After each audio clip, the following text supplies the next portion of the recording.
No one ever told me, Kyla, you're a loser. I felt like the loser. But people were impressed when they found out. That was literally the first time I was like, my law degree is valuable, even though I am not a practicing attorney. Wow. Welcome to the You Are Lawyer podcast.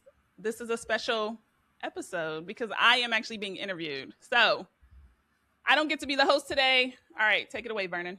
See, you wanted to steal my thunder on this one. And again, I get it. It's your show, your podcast, but I have the pleasure, nay, the privilege of introducing the originator, the person that made it a beautiful career of identifying alternative uses for someone's law degree. I know you by a whole nother name, but they know you as the Kyla Denanyoh. And if I had a clapping sound effect, I would clap 1,001 times on this. So I know that you have been doing this for how many seasons now? 15.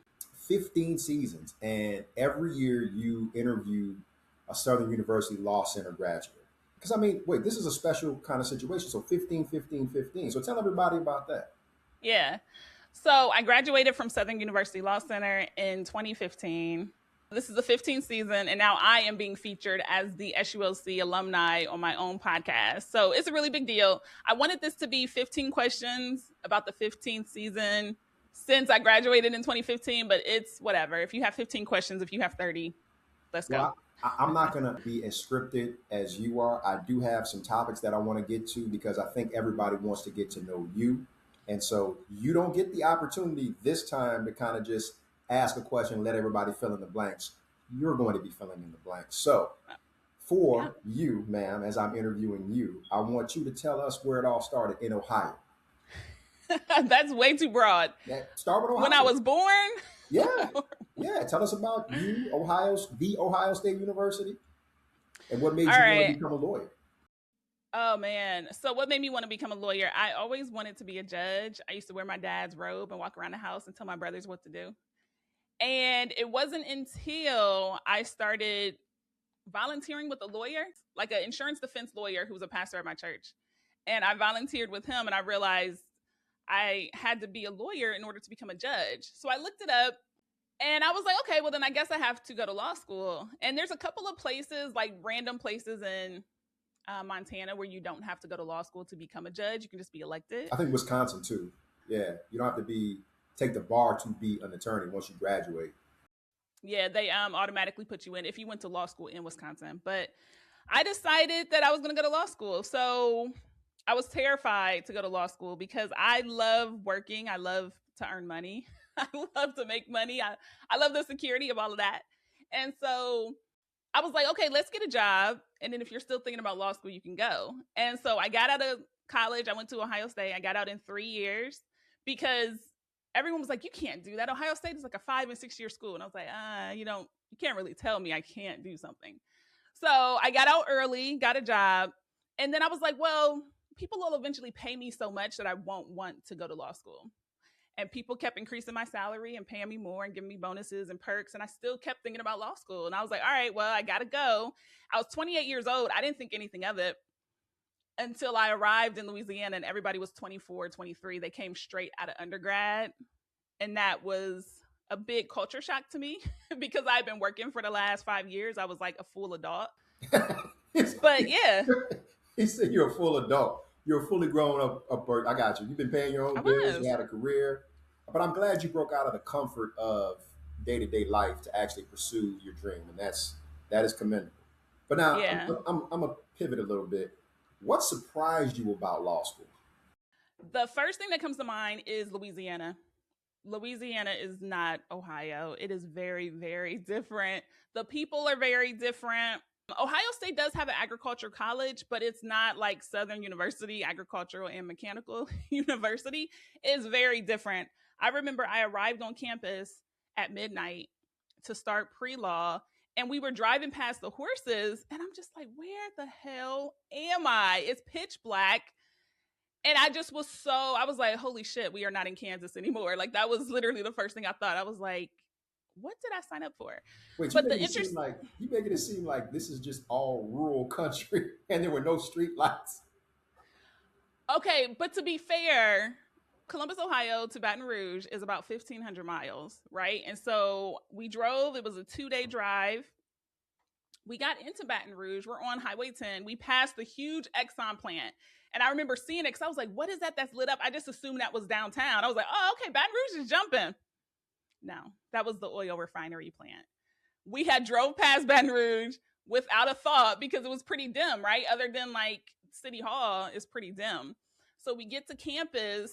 It just felt different. I mean, Louisiana is not Ohio. There's a huge French influence. Columbus is a relatively really big city compared to Baton Rouge. And so it was a big difference. That was the biggest change for me, was just getting used to Louisiana. Because again, I was an adult. I remember one of the first mistakes I made, if you can call it a mistake, was I tried to go to a party during pre-law. I'm hanging out with people and I was like, all right, I'm ready to go. And they were like, well, I'm not ready to go. I was like, okay, well, I'll see you later. And I left. And that girl, when I got back to campus, she told everybody and their mama that I left her and I was not a girl's girl. And I was like, but I'm 28. I don't care. Right? And so, but that set the standard. They were like, oh, you're the one that left whoever at the party. And I was like, okay. Let's also on that same pre-law line talk about how you and I first met. Mm-hmm. And I remember walking into the library and seeing you perched at a desk studying your heart out for pre-law. And do you remember what I said to you? Kinda, but the most shocking thing was you sat down and you just watched me for like 2 minutes and I was engrossed, right? So when you're in the library, and I love the Southern Library, but there's people walking everywhere. There's people in the stacks, they're grabbing books, they're doing this, right? And so I'm studying. I'm not paying attention. People put books down on your table and pick them up and keep moving, right? So I'm focused.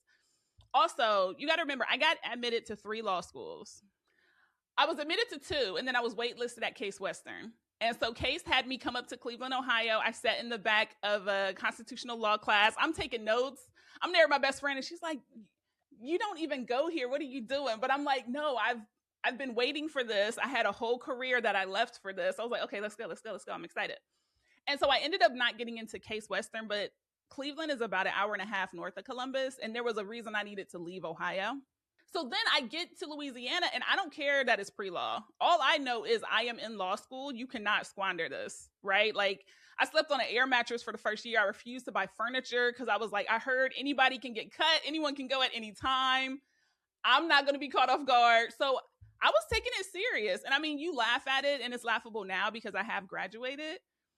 But no, I was not going to squander any of it. So, but you were so focused in pre-law, and I remember walking by. I sat down. I saw you so engrossed, the little updo bun, and I'm like, okay, let me do for her what somebody should have done for me, and tell you that pre-law is pre-law. None of it counts. Get the basic gist and get out of there. And then from there, you were like, oh, okay, so this is not the World Series of law school. I'm like, no, you're gonna have plenty of sleepless nights and a long time on that air mattress to try to figure out kind of what it is and what you need to be studying. And don't waste your energy now. I said, don't burn out now. And you know what? I appreciate that. I will use you as my excuse for why I went to that party, because I'm sure I had no interest in going to parties and being so. No, I'll be for real. My first party I ever went to at Ohio State was the semester I knew I was graduating. I don't do that. So I'm going to use you as the excuse. You probably were like, oh, this is not a big deal. And I was like, okay, I will go be social, because I had no interest in that. So thank you for ruining my reputation before school started. So the journey itself through law school, what was different about SULC as compared to Ohio State for you? The immediate thing that comes to mind is SULC is an HBCU, so a historically Black college and university. So that was really surprising for me. I had never gone to school and been in a class where the smartest people, the people raising their hands, the people the professors were calling on, my teaching assistants were all Black or brown. That had never happened to me, right? And especially for me, coming from Columbus, Ohio, and then going to college in Columbus, Ohio, I tried really hard to make that my college experience. Like I never came home for holidays. I stayed on campus, all of that. So I wanted Southern to be my college experience. Like, okay, I'm going to go to the football game. I'm going to go to basketball games. I'm going to do all this stuff, now that I'm finally away from home, even though I was 28 years old. So I went to Ohio State ready to work so that I could get out and get a job. And then I went to Southern wanting to have a college experience. So my mindset was completely different. So then, okay. And for those that do not know and have not watched the previous two interviews with you and I do think of myself as your mentor, and I could not have been more proud of you to see you matriculate through law school and through the course of your life to get to this point. And so let's go to after law school. Tell me about that. And I want you to tell me all the good and the bad. I mean, today is after law school. Today is great. So, host, you got to tell me what part after law school. Okay, well, then let's talk about you working in the call center, because I have my own story about, law school graduation and not being the precursor to a six-figure career and working as a night auditor for the Crown Plaza Hotel for 10 months after law school, 6 of which I was an actual full-fledged attorney and actually serving drinks and checking the ABA accreditation committee into the hotel that I was working in. So you have a very similar story about working in a call center. So I want to hear about that. So I got out of law school in 2015. And for any law student listening, you have about 2 days to appreciate graduation. 2 days. I graduated May 9th, 2015. It was 10 days before I turned 31 years old. And I was like, all right, let's go. Here I am. Full adult, not really, right? Because you got to sign up for a loan to pay your rent for the whole summer while you're studying for the bar exam. Barbary courses to prepare me for the bar exam. And then I also had you talking about, oh, I studied on my own with no prep. You'll be fine. Wait. Don't do that. Don't do that. Because no, I'll be fair, because I'm sitting there studying and I was like, how could you do this without a prep? But I had to remember, you said you had a whole bunch of other people with you. You had like 5 different people. You guys were questioning each other. You were doing all this stuff. So the first thing I remember about life after law school is that it is really lonely. I was studying, my roommate was studying for the New York bar. I was studying for the Louisiana bar. And you could be in the library with a whole bunch of people and y'all were all working on different things. And that felt very different from being in law school, where it was like, okay, you got to read 200 pages in a day, split up the work. You guys all share your outlines, and then you can get to come back and talk about it. Studying for the bar exam was really lonely because you're just like, I just did this amazing thing. My family came in town. My friends came in town. Oh my gosh, I'm a Juris Doctor.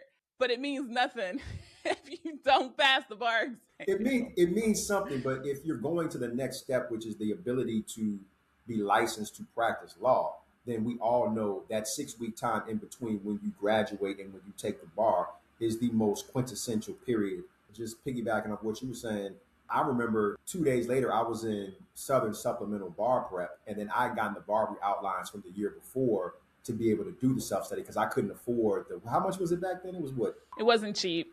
It wasn't cheap at all. So yeah, self-study was kind of the way I had to do it. And so I remember telling you, there's a way you can do this, but you have to be very, very disciplined. And so when they were in Barbary, I was looking at the last year's outlines, and then we would do timed examinations, myself, Bobby and Makitha, Bobby, who's now a judge, Calvin, who's actually a very, very prominent defense attorney. And then we kind of gave each other that motivation. So I know exactly what you're talking about, but it's you versus the material. Yes. And that was when I first realized I was not ready. I wasn't ready at all. I enjoyed law school, even though it was challenging, but the bar exam is completely individual.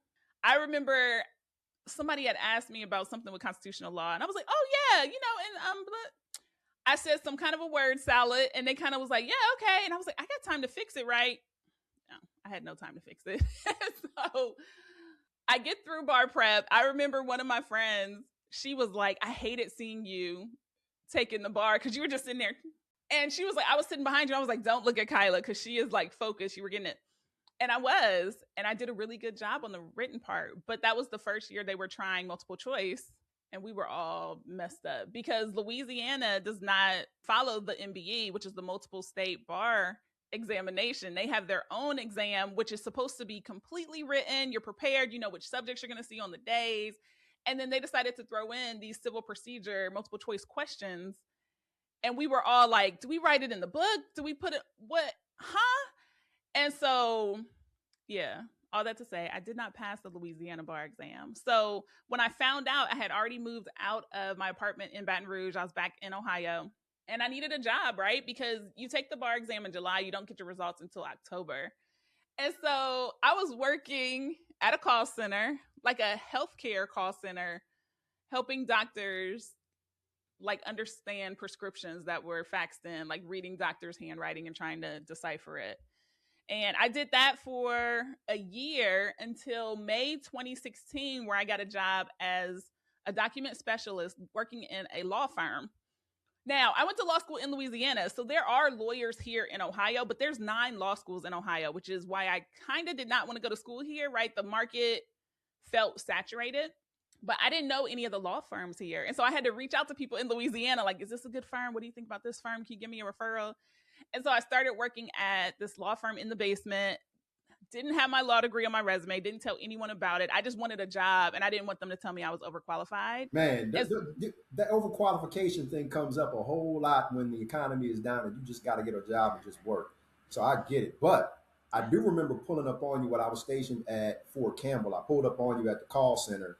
And I remember you hopped in the car, we were talking, and you looked like, man, I'm so through with this.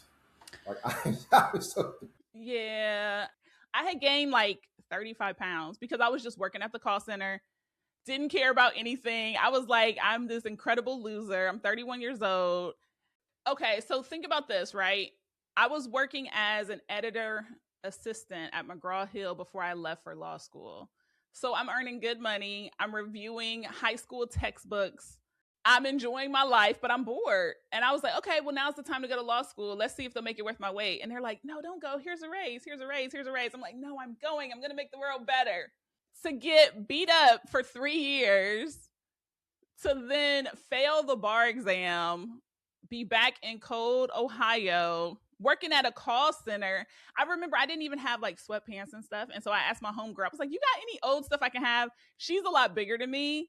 And I honestly, I kind of had like forgotten that I was gaining weight because she was bigger and I was just kind of filling out her clothes, but I was absolutely miserable. Like the fact that I even stayed in contact with you and even was like willing to come out and talk to you at the call center, because I probably had some like silly 10-minute break. And it's the type of place where you had to like manually clock in and you got people yelling at you. you. The Fred Flintstone punch card? Oh, wow. Not to say that their age is a negative thing, but you know, my supervisor is like 23 years old. And I'm like, I'm a lawyer. Why are you talking to me about this? Like, I don't care. None of this matters. I can walk out of here today. But the truth was I couldn't walk out of there today because I hadn't realized that I was valuable. I felt like the scum of the earth. I used to call it like the scarlet letter, even though that was about like something completely different. But I felt like I was just like exuding like, oh, look at that sad person. And in reality, people had no idea what was going on. In fact, I was crushing it. They were like, Kyla, you want to be a manager? Kyla, do you want to be on the quality assurance team? Because my work ethic is always strong. Even in the bullshit call center, I'm going to rise to the top. And people are like, you want to do this? I'm like, I'm not staying here. Of course I don't want to. No, but I can't. But by that very same token, Kyla, did you feel like you had some sort of imposter syndrome doing all of those jobs, having the education that you had, but not actually getting to what most people feel is the pinnacle of being a licensed attorney? No, my imposter syndrome shows up when I'm in a room with big dogs and I'm afraid that I'll be found out for not being a big dog. Like if you put me in a room of what I would consider average earners, I should stand out there. If I'm in a conference room with all attorneys, that's where I'm like, oh shit, I'm actually on their level. But like, I recognize that I haven't earned maybe the prestige or the mastery, even though our education is the same, if that makes sense. That's where my imposter syndrome came in. It didn't come until I made a mistake at the law firm and told someone I was a lawyer, and then my entire life changed. And that was when my imposter syndrome came. So moving right along with that particular segue, you became the head of the products liability division at that particular, was it at that particular law firm? It was, but it was their Cincinnati office, but the same law firm. I was there for 5.5 years. You developed the standard operating practice. You developed the form letters. If anybody who's been in a mid to big size firm understands, it's really the paralegals and some of the legal support staff that kind of teach the attorneys, especially the first years, how to practice. But you became an effective rock star there. I always figured you would just go back at some point and take over the entire products liability division. And I do remember actually seeing you in Cincinnati at one point, and you had a great time. And I remember touring the firm and seeing your office and seeing how great everybody treats you, and how when you walk in, everybody's like, "Hey, Kyla, so tell me about this, and tell me about that." And I'm just sitting there, I'm in Nike sweats, and I'm just kind of watching. I'm like, "Okay, cool. This is dope." So Yeah. tell me about that. I want to know about that. It was a division of the products liability group. We worked with the Amazon third party sellers. So, we supported the corporate side. So depending on how you see it, we either were working for the enemy or like the example I always give is if you bought a pair of diapers and your kid got hurt, you could not directly sue Procter and Gamble. We were there to say, no, no, no, no, no, you have to sue the Amazon seller who sold you the stuff. We are cutting off that breach of warranty. You can't take it all the way up the chain. So that was my job. Love that job. I like to tell people I worked from the basement to a corner office. It was an internal corner office. My window overlooked the hallway. But oh my gosh, I love that job. But that role was important to me because, for one, I had to create it, right? When they brought me on to work there, I was brought on as a paralegal. So I had to start billing my time. But that was when I realized, Kyla, remember the hours you would spend organizing your bar like tests? I remember I printed them out for like the last 10 years and they were color coded. And I was like, this is the Constitution section.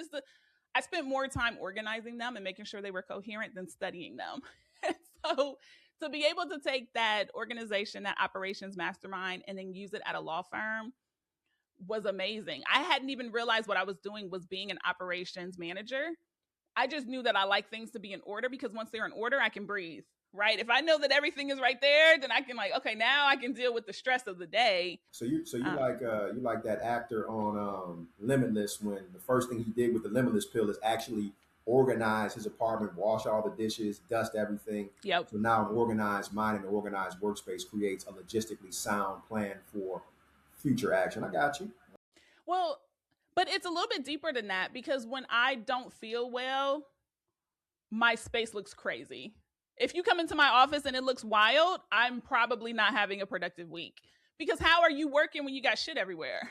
Like, that's not. And even when I was in law school, if I would lose something, I knew I was stressed.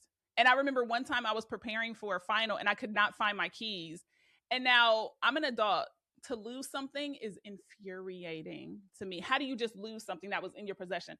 And I was like, okay, retrace your steps. I ended up walking back to my car. My keys were hanging out of the door handle of my car. That was security. I remember that. That was security devices. You called me and you were like, I was freaking out. Wes, where are my keys? I'm like, first of all, Kyla, I'm not there, so I can't tell you where your keys are. But and I said, retrace your steps. And you were like, if I retrace my steps and these keys are somewhere where I just was, I'm going to be pissed. Well, consider yourself pissed, because I know they were right in your car door. But the funny thing is that I'm such a creature of habit. I always parked in the very first spot in the parking lot, and people would know that was my car. They would know that they could expect to see me in the library, and nobody fucked with my car. Nobody even took the keys out of the handle and drove off with it. For one, it was a pretty beat up Volvo, but everyone knew that was mine, right? And so, but the thing is, I find my keys and then I'm like, my environment reflects my state of mind. So I needed to clean things up, and then from there, I could work. Now we're going to pivot to current events, which is now why, or what was the motivation for you now starting the You Are a Lawyer podcast? And I know this is one that everybody who's watched your podcast for the last 15 seasons wants to hear. Yeah, so this is a really good segue because it ties into the law firm. I started the podcast while working at the law firm. The law firm did not ask me to start it. They get no rights. Let's make sure you keep your IP. No. You own your IP. Gotcha. Yes. Okay, so let's take it back. I started the podcast in April 2020, but I started recording episodes in January 2020. I started all the social media pages and the website name in March 2019 because I knew I wanted to do it. I'm a Taurus, and so Taurus have to have things mapped out and lined out. And so I can wake up and say I'm starting a podcast and you're like, oh my God, so spontaneous. Meanwhile, I bought all that stuff 15 months ago. You have Because a loosely constructed plan that you've actually put steps to implement in place. I got you. if you want to say loosely constructed, it's more so I'm a bull. I move in silence. And then the one time I jump, you're like, oh, wow, look at that. And it's like, no, but I've been slowly moving this whole time. So I'm working as a document specialist in the basement of this law firm in Columbus, Ohio. And what I would do is I would come in and work from 4 p.m. until midnight. And so we would review the briefs, print them on yellow paper, because back then the first draft was on yellow paper, the second draft was on pink paper. And then the last one, we wasted so much paper. It was so sad. Well, one time I take my brief up and I remember walking through the law firm because you're going to literally put your copy on their desk for them to review when they get in the next day. And, you're looking at their office. You're like, it's so beautiful. Like, wow, this person has a drafting desk where you're just like, oh my gosh, I would love to be here. Well, one of the attorneys comes down and they were like, hey, so-and-so did great edits. In fact, they found a couple things we missed. Who was that? And they're talking to me. And I remember the attorney, his name is Frank Zonars. And he was like, you're so great. Where did you learn this? And I was like, oh, law school. And I was like, damn it. I was not supposed to say that. Right? This is my first job after the call center. They do not know they're working with someone who went to law school. For one, I always look like I'm the youngest person in the office. And so they have shout out to your skincare routine. So I'm like, this is not gonna play well. Well, within a month of saying that, I ended up being asked to be the paralegal. So I did need to say that, but I was hiding, essentially. I was hiding. So he's like, what do you mean you went to law school? He's like, oh, you're a lawyer? I was like, no, I just went to law school. And he's like, you're a lawyer? I'm like, so I look it up, and a lawyer is someone who studies or practices law. Now, a lawyer is not a licensed attorney. A lot of times you'll hear people say lawyer, and what they're talking about is a licensed attorney. But a person who graduates or studies the law is a lawyer. Yeah, and so I started to stand in the mirror and recite to myself, you are a lawyer, over and over and over again. So this is 2018. And then there was a new role in Cincinnati, and I looked for that job. And so then I go to Cincinnati, and I come in there. They loved me. I'm running stuff. They're giving me promotion after promotion every 14 months, which is just what I like. And I'm moving up. And the next thing I know, I am supporting all of the IP attorneys in 7 different offices. I'm running a department of 6 different paralegals. They have their books, their training manuals. One of the highlights of my career was when I went on maternity leave for like 16 weeks, and there was no hiccups, no problems, no issues. Because they were like, we could find everything. I mean, I had like, if a lawyer writes you and says these 5 things, you respond and hit all 5, and then you put a little something at the bottom, like they were ready. You put all the steps in place, and we say that in the Army, effective leaders are ones that the ship can run without them. And you did that. To your point, that part of your life was amazing to see, because I remember all of these different stages, you coming out of law school, the failure of the bar, the call center, the kind of drudgery of emotion that you had. Then you get to the law firm, and you're working in the basement. It's like you went from the mailroom to the boardroom. And I was like, hey, Kyla, do you know a lot of these people are looking to you as the subject matter expert? And you were effectively the subject matter expert. And when you told me what you were doing, I was like, well, it seems to me like this could be the angle. And then all of a sudden you start a podcast, and yeah, here you are. From the basement to like my corner office, I had met so many different attorneys, because in the IP group, you're dealing with patent lawyers. We were dealing with data analysts. There was a bunch of different people. And one of the data analysts, he had his law degree on the wall. I didn't even have my law degree on the wall. And so I was like, why is that up there? He was like, oh, instead of taking the bar, I decided to write a comic book. And I was like, but you're working in a law firm. And he was like, yeah, people speak to you differently if your law degree is up. And I was like, really? Right? And so then I went somewhere. I needed to do something. And I met with an accountant in the law firm. And she had her law degree on the wall. I was like, why is your law degree up? And she was like, I mean, it's a law firm. And I was like, here I am, terrified to even tell people. And you guys are saying, no, I'm one of you. Speak to me differently when you come in my office. We are on the same plane. So I had already been reciting, you are a lawyer, you are a lawyer. And then I'm meeting these people, and I was like, is my law degree an asset? That was literally the first time I was like, my law degree is valuable, even though I am not a practicing attorney. Wow. Which I think actually makes it stronger because I had an incredible amount of respect in the firm, but that was because people knew it was handled with me. Like they knew if they gave it to me, it was done. Kyla's got it. In fact, people used to say we need another Kyla, and not to replace me, but like to replicate me. They were like, how do we do this? Like if you ever left, we would need 5 people to replace you. And that's always how I've worked. That was the first time I actually started to take ownership of having a law degree. And so, true to form, I told myself I needed to record 7 episodes because I read books and they said that most people quit their podcast at around 7 to 10 episodes because you run out of subjects, you run out of guests. It's no longer fun and exciting. And I was like, okay, well, I have to at least exceed that. Plus, I was 6 months pregnant when I started the podcast. That's the bigger thing.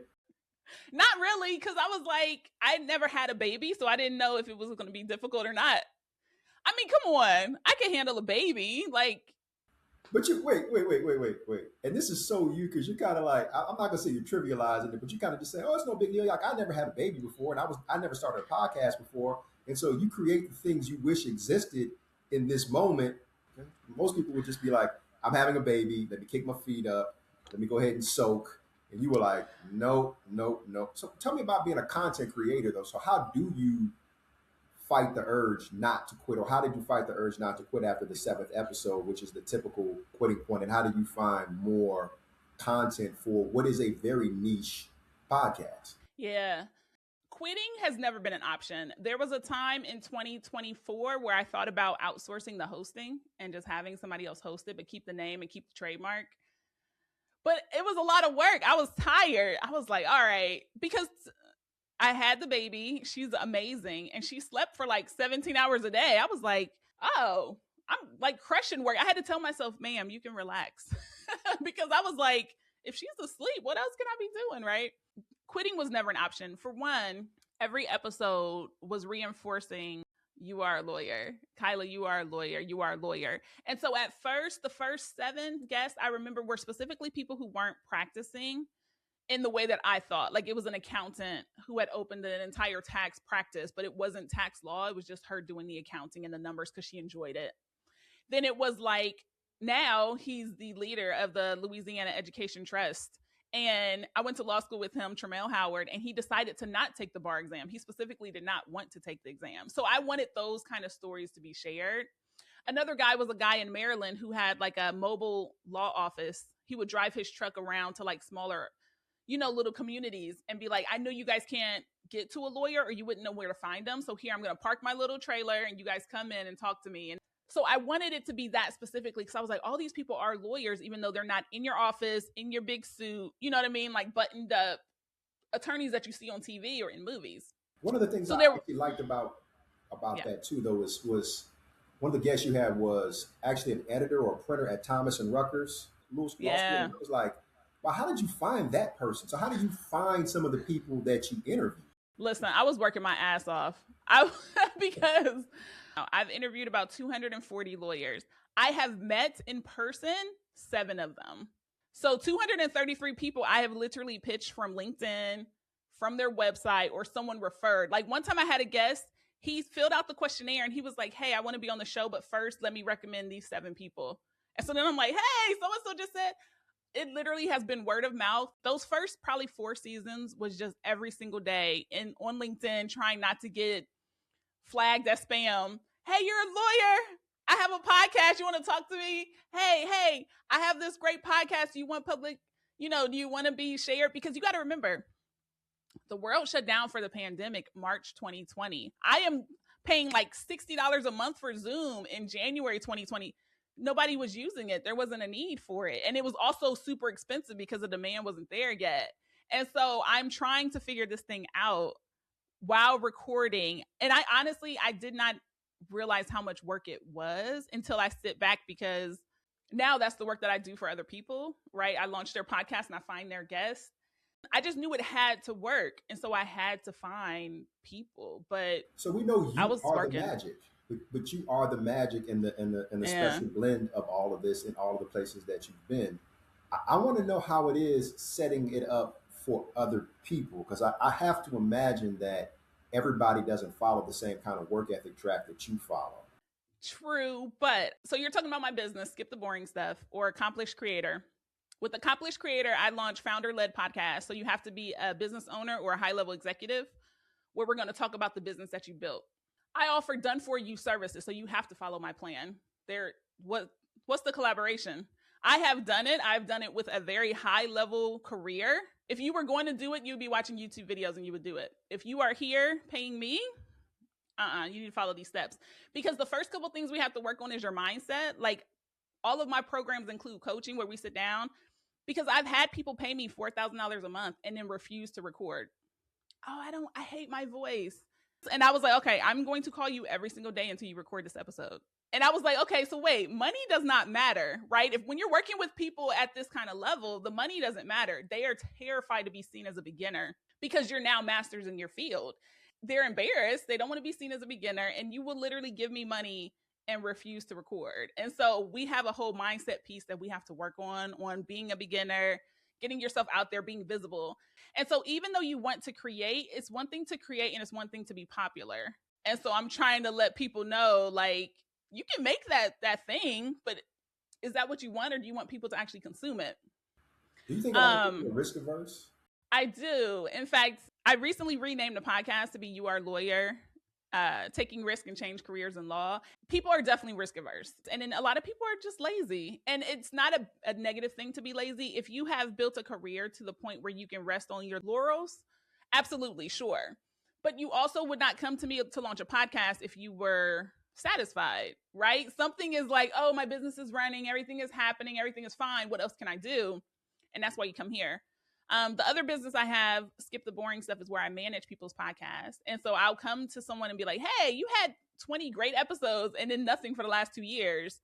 Let me take all the boring work and handle it. Because again, I get to use my operations mind, which I thought everyone had that mind. I thought everyone could. No. I mean, my daughter kind of has it too. We can put a puzzle together backwards, like just looking at the shapes of the pieces. Because even like when she was a baby, she would climb on a chair and I would look at her and be like, all right, what's your plan to get down? What's your plan to get down? Let me know how that works out for you.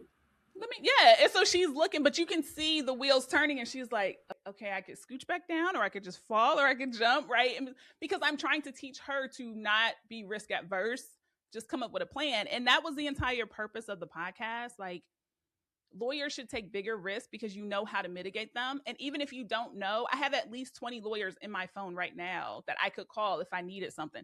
How do I get out of this? How do I handle that? How do I handle this? So lawyers should take more risk. And if you're afraid to, at least be a guest on the podcast, and then I can share your story, because there's going to be different levels to it, right? This entire interview has been me explaining all the different risks I've taken. They weren't easy, right? I'm talking about them in hindsight. In the moment, they were very difficult. But two of my favorite quotes, which you've mentioned, one of them is, I am the magic. I can give you the rule book. I can give you the layout. I actually bring magic and energy to it that you can't replicate. And then just create the things you wish existed, right? So create the podcast you wish existed, create the law career you wish existed, create the business you wish existed.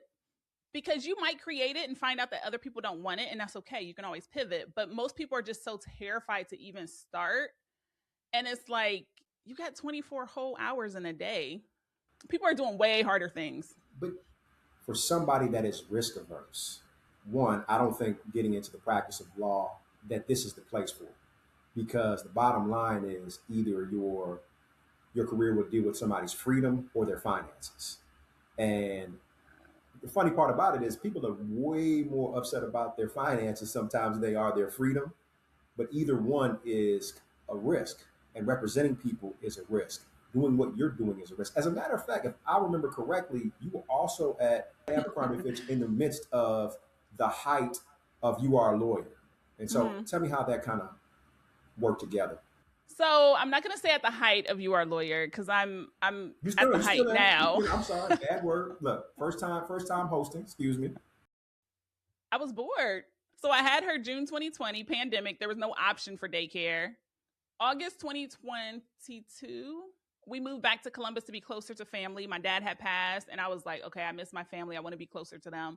So then she had the option to be in daycare. And for a while, we had talked about homeschooling her. And I was like, she does love to read. She can read now at 5. She's a very curious and voracious child. But enjoying education and learning is not the same as teaching another person. And I was like, okay, I don't think I want to do that. So we paid for her to go to Goddard. Plus, my husband works from home 100%. I was working from home. And I was like, I miss people. Even though I talk to strangers on the podcast, I was like, I miss people. I also had started Accomplished Creator, and it took me 14 months to get a high paying client. That was the real thing. I'm bored. The podcast was going, but the podcast is inexpensive. It's $20 a month to host it. It's, you know what I mean? Like, that was nothing. People saw me talking about You Are a Lawyer. And so children's book authors, personal finance coaches, all these people would be like, hey, can you start a podcast for me? And I did like 4 of them. And then my mom was like, well, if someone else asks you, you need to charge. I can't charge. It's always your mom is like, hey, hold on. You need to learn how to monetize your time and attention. This is like, look, you giving away too much game for free. I was like, no, I like it so much. She was like, one more person asked. So next person asked, I was like, okay, can you pay me like $200? They paid me within 10 minutes. I was like, oh shit. Okay, the fee's going up. So then the fee went up, but then I was like, what if I could launch a podcast and pay my mortgage? And so I increased the fee, and I didn't get anyone for 14 months. But no, I'm not doing a sale. I was like, well, I guess I'm waiting. And so I waited and I waited. And then I got really bored because I was like, well, I'll take some people interaction too. So then I get a job working in the marketing department at Abercrombie. And ironically, I started that job May 2023. My first high paying client signed March 2023, but I had already interviewed at Abercrombie. And I didn't know to be like, oh, I'm okay, I won't do it. Because I was like, well, this is my first client, here we go. And I just didn't know. So I did start working at Abercrombie. I decided not to say no, but that was actually a really good decision because I sat next to this guy and he and I started quoting Beyonce lyrics and Sex and the City shows. And we now have our own podcast where we talk about reality TV. And it has gone crazy. Like, we just did a review of the Super Bowl. Like, our lives are completely different. And so from sitting next to him and literally just talking about pop culture, I've now started another podcast. And we have so much fun. And I never would have met him if I didn't take that job. I'm trying to figure out how Abercrombie and Fitch, probably knowing that you have done this, didn't try to incorporate you into their fold some kind of way. Well, it's a Fortune 500 company. So even if you met me and said, wow, Kyla's impressive, that doesn't mean you're in a position to be like, do that, right? You hired me to be an assistant in the marketing department. You're not going to be like, just because you got some chops, let me move you somewhere else. Now, when I did switch roles and start working in the operations department, that was where people were like, oh, she's special. You have viable product out here and IP out here on the market. So you have a little bit more than just chops. But I hear the humble brag. This is a silly example, but if I hire you to like put a roof on my house, I'm not going to ask you what else you can do. Like, I was doing the job I came there for. But also the marketing department is very, very big. I was probably a little bit lost in there. When I moved to store operations, that's when people were able to see like, oh no, she's different. And they were giving me a lot of responsibility and they were actually asking me to do a lot of things. I would reach out to different people and I was actually almost considering like, oh, I wonder what their legal department is like. Would I even want to possibly go there? But I had to leave in May 2025 because I am an entrepreneur. I don't care to work for other people. I like the involvement with other people. And for that, I would just probably host 12 podcasts and have a whole bunch of different co-hosts. Because I don't want to say I've never had a boss who was smarter than me, but I've never had a boss who knew more than me or could challenge me in the same way I challenge myself. And that is why I think you should have a job. And if you feel like you can do that for yourself, if you can self-start yourself when you're pregnant to record your podcast and edit it, who else, like your couple of $100 is not going to make me work hard. And so I just was like, this is a waste of my time. Like, I'm literally here stretching out projects for the week just because if I turned them in, I would just be twiddling my thumbs. I was like, oh, no, ma'am. No, ma'am. This is a waste of time. By that very token, you're not risk averse. So you understood, hey, look, having the job is fun, but this is what I'm doing and this is who I am. And so I'm going to go with the move. And it's already an established product, which makes it very, very easy at that point for you to kind of pivot back into that full time. Now, I will ask this, as an operations person, Mm-hmm. Would you go back and take the bar exam again? Knowing everything that you know now, having been through everything, it just feels kind of like you need to have that one last thing to kind of put a cherry on top of everything. It depends. The classic lawyer answer. So I've been thinking about creating a company that would pull all that character and fitness information to make it easier for you to go and sit for the bar. Because when I think about that, that's the part I'm not interested in doing at all. But I think I actually would be a very good attorney. I actually do. Now, I would not go back just for the sense of completion. Absolutely not. I would go back to probably do business law and help content creators because we are in the wild, wild west, just like I was when I was working with Amazon and third party sellers, to which, yeah, you can sign that contract, but it's probably a bullshit contract that someone found online. The terms and conditions don't match what you're trying to do. So I do have like an insider scoop, right? Because podcast is content. People like to think about social media content, but content creation is podcasts and blogs and YouTube videos and all the stuff that I do. But if it was easy, if the hurdle of that character and fitness was removed, yeah, I would. And I actually think I'd be a great attorney, whereas before I felt entitled to be an attorney just because I did the 3 years of school. And I didn't realize that that was not true.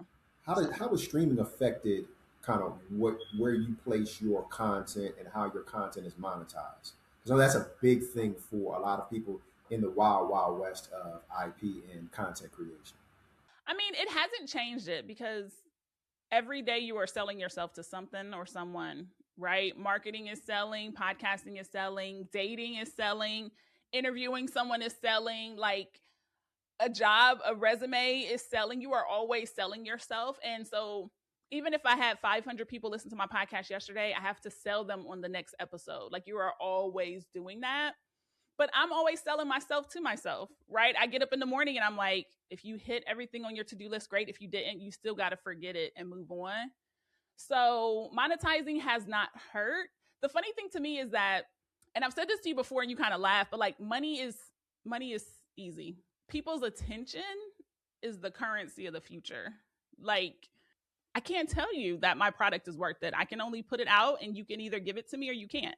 And so but that is a completely different space for me because now it's not like, oh, wow, that video was terrible. It's just that, okay, give it time.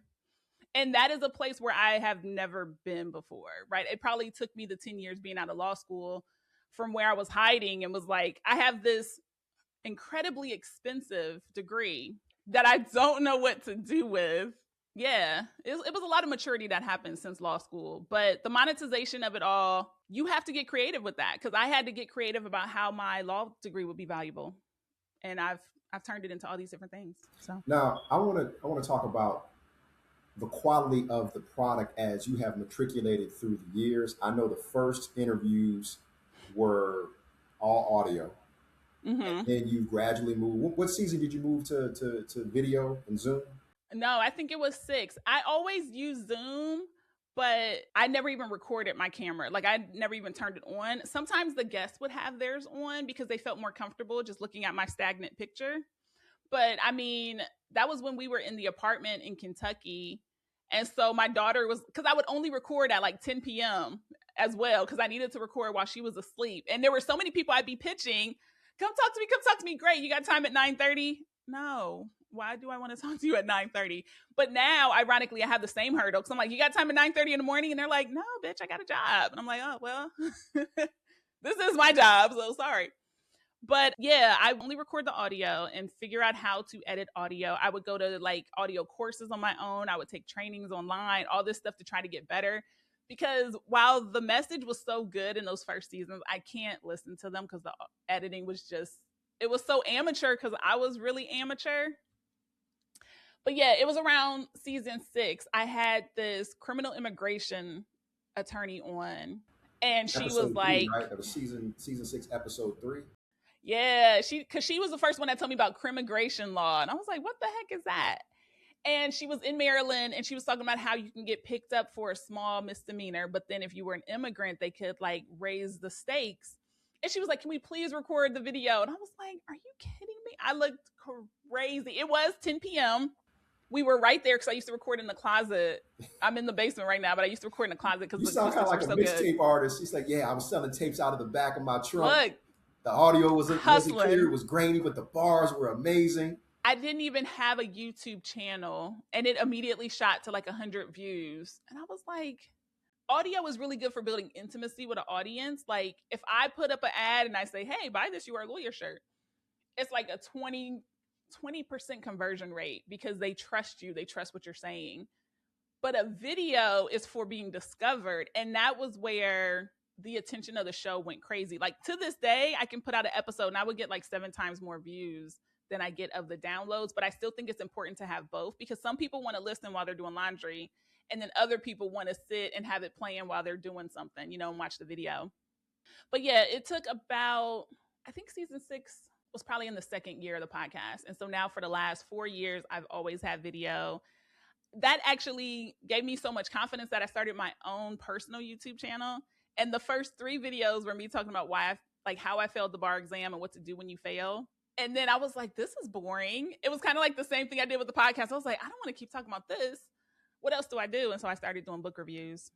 From my own first interview, and look, I appreciate so much that you've given me the opportunity to be a guest on this particular podcast twice. And it means a lot to me that you actually think I have something worth saying on multiple occasions. But the first time, as I listened to it going back, because I like the nostalgia, I like vinyl LPs, I like the old mixtapes that used to come out on the CDs, and so I'm listening to the audio and I'm hearing all of the wonderful audio and the questions. And I wish there was a situation where we could digitally remaster that, because it feels like that interview, from what I'm hearing and how we're talking, how we're engaging, is almost as good, if not better, than the second interview that we did that had video, even though you blamed it on your daughter that you didn't do the video the first time. I wasn't doing video back then. And to your credit, you were like, hey, can I be on a podcast? I was like, for what? I know you. And you were like, no, but like, it's cool. I want to be on the show. And I was like, it's not for that. This is my networking. This is me meeting lawyers. If I ever needed a lawyer, I could reach out to them. Every April 16th, I email everyone who's been on the show. And I'm like, thank you for being a part of the show. I'm now in this season. I don't want anything but just thank you. And so you were one of the people who helped me be like, you're on Spotify though. This is a big deal. And I was like, is it? I It's have amazing how you considered, always downplay your own accomplishments, Kyla. Like I don't wake up and say, let me go kick a hole in the side of the world. I wake up and I'm like, all right, I got 15 things on the list, and one of them is being interviewed. I just don't think about it that way. and yet the results speak for themselves. When you're a content creator, you've worked multiple high level jobs, you've created a products liability division which goes into its own standard operating procedures that you created. You've worked at a call center, moved up there, you graduated from law school. We cycle all the way back and we see the success, and yet you don't think about it. You are the magic and you don't think about it. Well, I mean, I congratulate myself. I meditate and I sit down and I'm like, all right, let's settle in, let's do the day. But it's not a highlight reel, because I'm still doing great stuff now. I think one of the first things I did that made me realize that, I don't want to say I've arrived. I tried to say I was arrived. I went on Well, don't say it. vacation. Go ahead and say it. Go ahead and say it. You have arrived. Go ahead. All right. One of the first times I realized I had arrived was I went on vacation, and it was for my 40th birthday. And I was like, you know what? I'm not going to record because I was a couple months ahead. And I was like, I'm just going to take a month off. And nobody needed me. Nobody was looking for me. And I still got paid. And I was just like, is this what financial independence is? Is this what people are working towards? And so even right now, it's February 2026, and I've closed the recording calendar. It doesn't reopen until May 2026, because I have content recorded, edited, and scheduled through August 2026. Now, if that does not speak towards operations, I am 6 months ahead. Recorded, not even like a guest wait list. Like, I was just looking at a calendar and I was like, I have someone on here for April. Your episode's not coming out till September. You're going to forget how fun it was. I'm like, I need to close in that time. So I was like, I think I'm going to cancel those, which sounds crazy to cancel recording 2 months out because you're still so far from the release date. And I'm like now I'm kind of just flexing. Okay. We know all about the work we know all about your story and your history. what do you do to decompress? Because I have to believe that creating other people's podcasts, running your podcast, constantly farming the attention of people in a very niche space can be somewhat debilitating and fatiguing at times. What do you do for fun? I'm a bird watcher, as corny as it sounds. I have a bird bath, a bird feeder. We have like 18 different birds that come out. My daughter comes out with me. I'm talking, it was like 21 degrees this morning. I'm like, all right, got to go feed the birds. I sit on the porch and drink my coffee, meditate. I talk to my co-host about silly stuff. So my second podcast is called Overanalyzed with Dom and Kyla. And it has drawn attention to You Are a Lawyer. I'm not joking when I say this, but people seeing that I have a personality outside of You Are a Lawyer makes them want to know more of my professional stuff. And I would not have thought that, because to me, this is my lawyer hat. This is my fun hat. This is my mom hat, right? I like to compartmentalize. And having this silly podcast where I get to curse and swear and like You cut the talk cookie about, tongues on this one too, so just well, because I'm comfortable now. Yeah, I re-interviewed this lady who sued the US government to get her law school loans removed.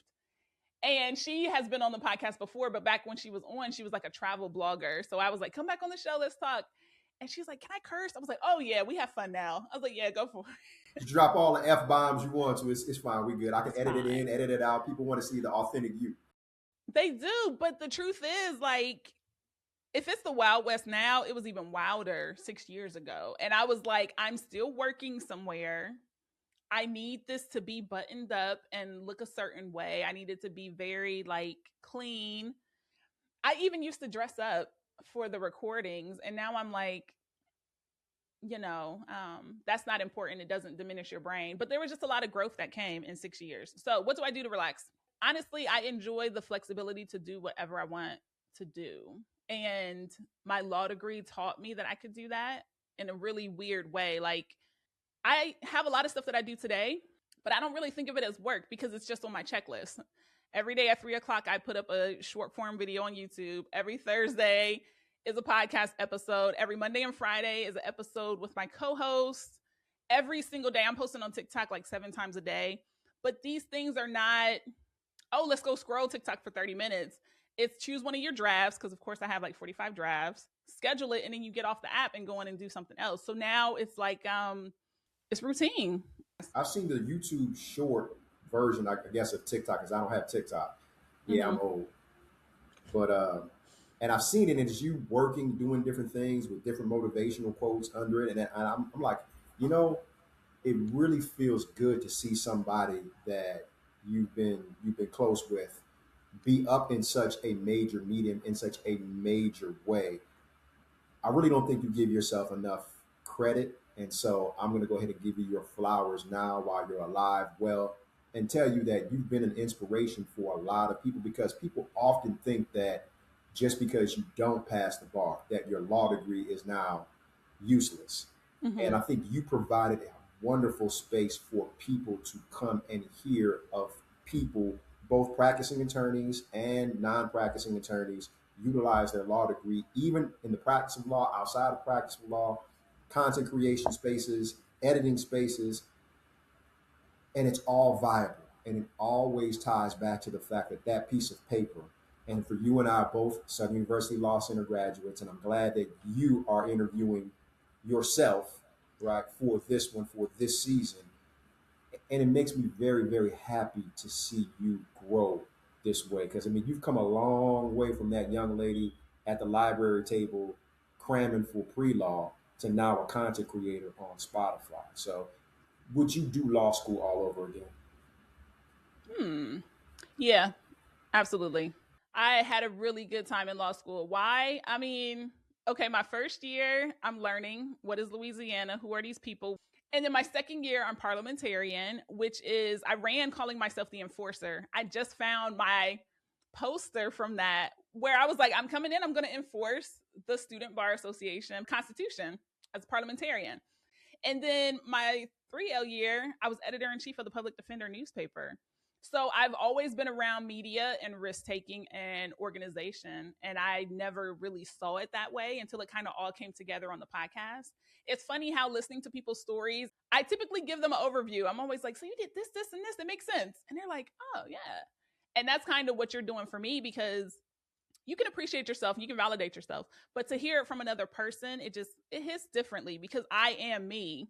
I'm always going to be a little bit biased, but I'm also going to be a little bit shielded to the magic, because it's like, this is just a Friday to me as well. It's a big deal, but it's also, I only record on Fridays. It's a Friday. So, but you're used to this being your battle rhythm, and so because this is your battle rhythm, and because you're so used to doing it, I was like, you asked me about my schedule, getting up at 04, meditation, journaling, stretching, exercise, and then go to work and work a 12, 14-hour day. And then I tell people the only time I can really get a break from that is when I'm on active duty, basically doing the same thing, only I have to deal with just one set of problems. yeah. Right? And people are like, well, what is it about you that makes you feel like you have to do that? And I want to earn my rest. And in some weird way, like the task list that we always have written out, we want to earn our leisure. We want to earn the ability to kind of sit there. Well, Not me. I'm a lady of leisure. When we get off this call, I'm taking myself to the movies, to eat my own snacks, and nobody talk to me. I appreciate leisure. I appreciate alone time. I think that still fits into having the flexibility to do what I want. And I put up a video the other day where I was like, become the first person in your family to go to law school. I was actually the first one in my immediate family to even get a college degree. So then to go to law school, to start a podcast, to then leave to paint in the middle of the day. And it's like, but that is rest. I've honestly been resting since November 7th, 2024, when Kamala didn't get in. And I was like, all right, well, y'all not going to just run me to the ground for no reason. I'm resting. I love how that's a timestamp flashpoint in your life. It sure is. I mean, what else could she have done to tell them that she was qualified and y'all still don't want it? Well, then make your life look like what you want. I was like, all right, well, I'm getting massages every month. I'm going to learn how to paint. I'm going to learn how to crochet. I am resting. The best thing I think I can show my daughter is to rest, because my mom is still the person who cannot sit down. She's like a usher at the theaters, just helping people, because she just cannot rest. She physically is unable to rest. And I'm like, our ancestors worked too hard. Rest. I have a law degree.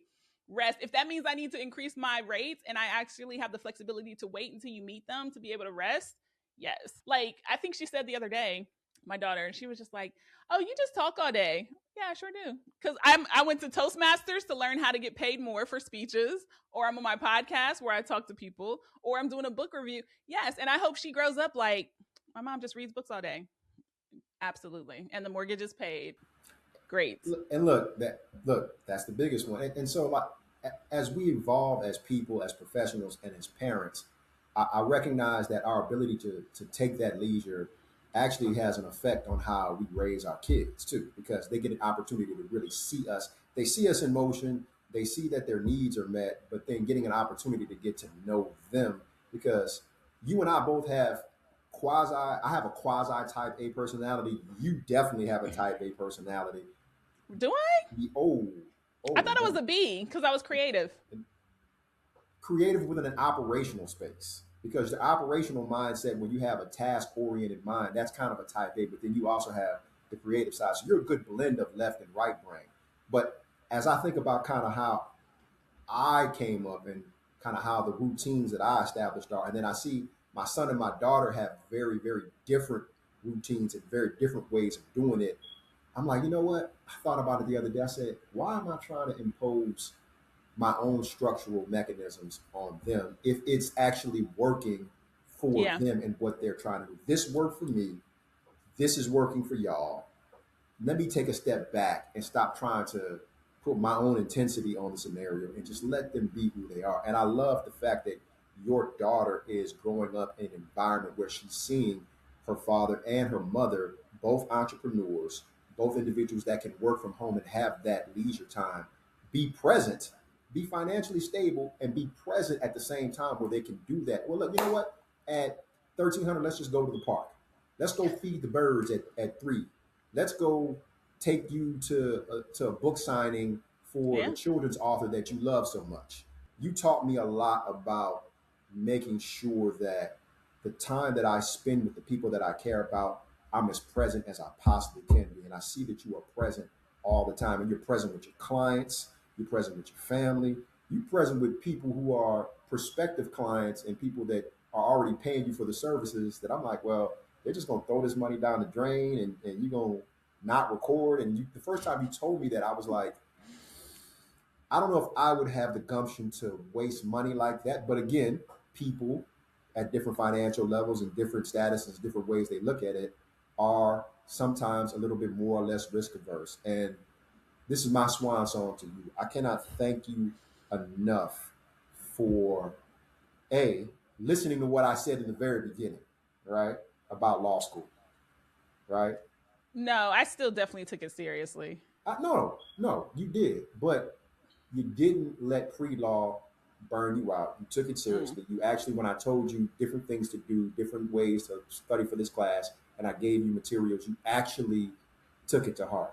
And then just not giving up. When you went through your period of growth, right? From the call center to the law firm, you didn't give up.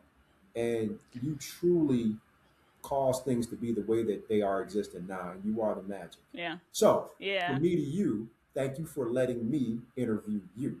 Also, and I'm gonna do like you do me and other guests. What are you pitching right now? I always wanted to say that. I'm sorry. What are you pitching right now? What am I pitching right now? Just take more risk.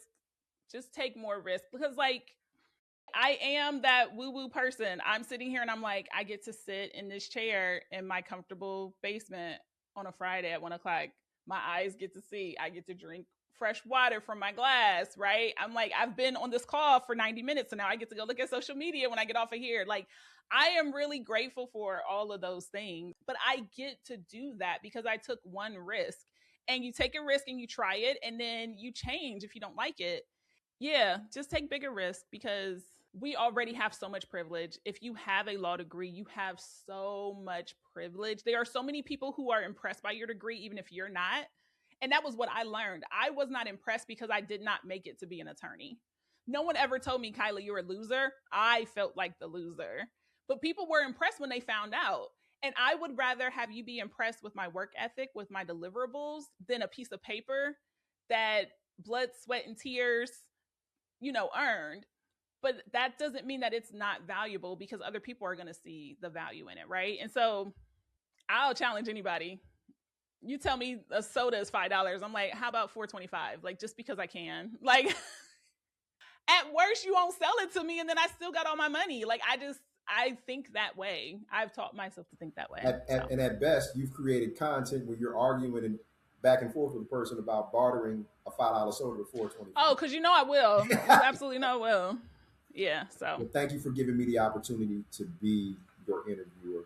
It has been an honor and a privilege. Yeah. Thank you. I was interviewed once before, so you guys listen to that episode. It was back in like season 2 where I was interviewed, but I was not interviewed by a lawyer, so you get to bring out different questions. Yeah, so. Our interview is going to be better because it's on video now.